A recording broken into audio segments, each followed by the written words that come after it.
Hey everyone, and welcome back to The Explainer. So today we're unpacking some seriously fascinating and honestly pretty provocative source material. It literally challenges one of the oldest social constructs in human history, parenting.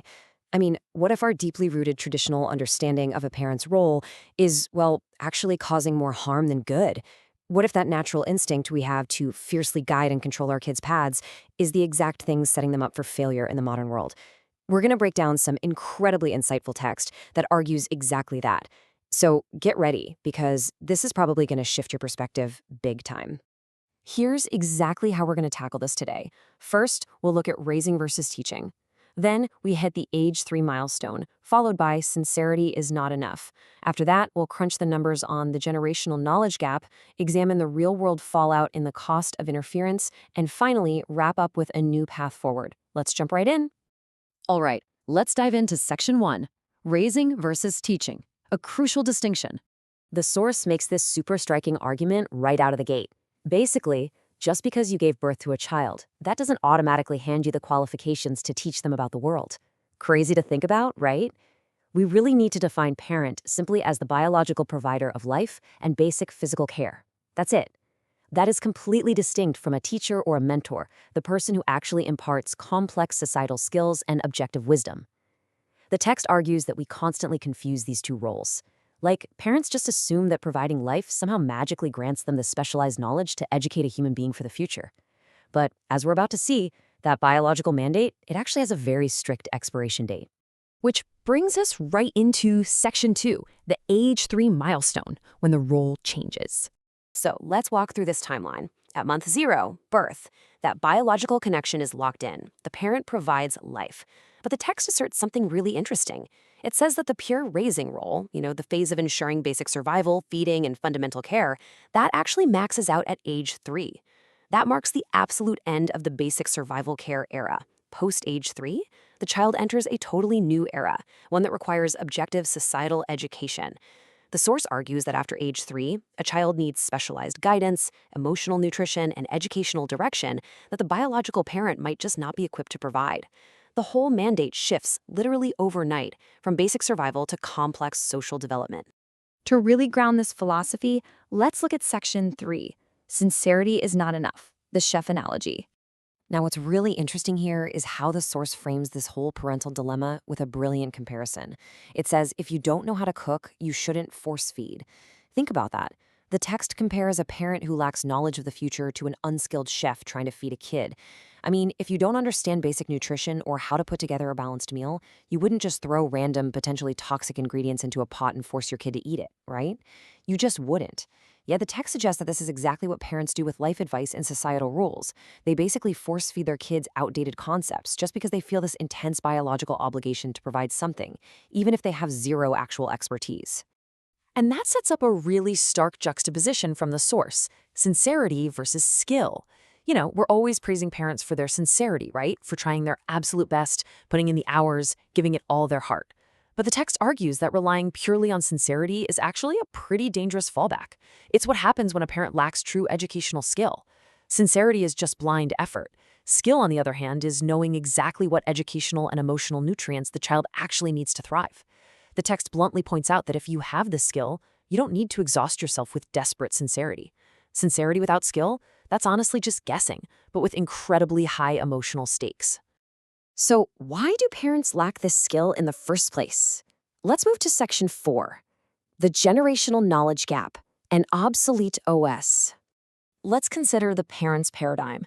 It's built entirely on knowledge, social norms, and rules that they learned decades in the past. Now contrast that with the child's reality. This kid is going to be navigating a society decades in the future. The source makes a genuinely brilliant comparison here. When a parent aggressively forces their historical worldview onto a modern child, they're essentially taking an obsolete operating system from some vintage, clunky computer and forcing it onto a futuristic, next-generation machine. It doesn't just run poorly. It literally crashes the whole system. And this brilliantly illustrates the sheer scale of the problem. 30 years. Let's break down the math from the source. A parent generally forms their core worldview in their teens or 20s, right? Then they have a kid, raise them, and try to impart all that wisdom when the child becomes a teenager. But by the time that child actually enters adult society, The parent's core operating system is easily 25 to 30 years out of date. It is a massive, insurmountable disconnect. You're basically trying to prepare someone for tomorrow using a map that was drawn 30 years ago. It's mathematically impossible for that guidance to be accurate. Which brings us to a much heavier part of the explainer, Section 5, the cost of interference, the pipeline to despair.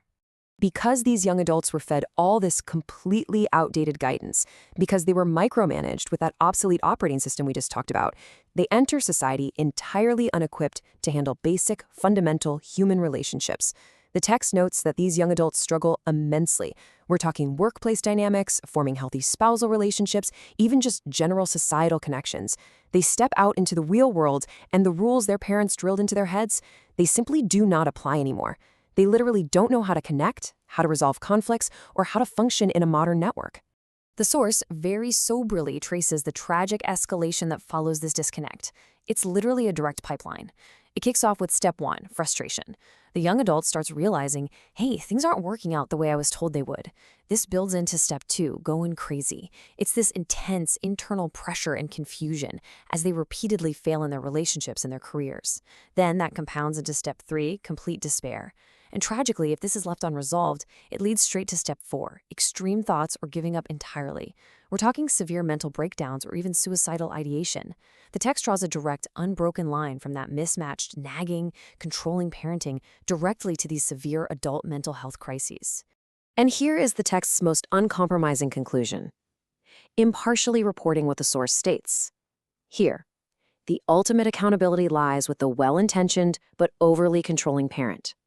The ultimate burden and blame fall right on the parent who blindly interfered, not the struggling child. The child is just the product of the obsolete programming they were force-fed.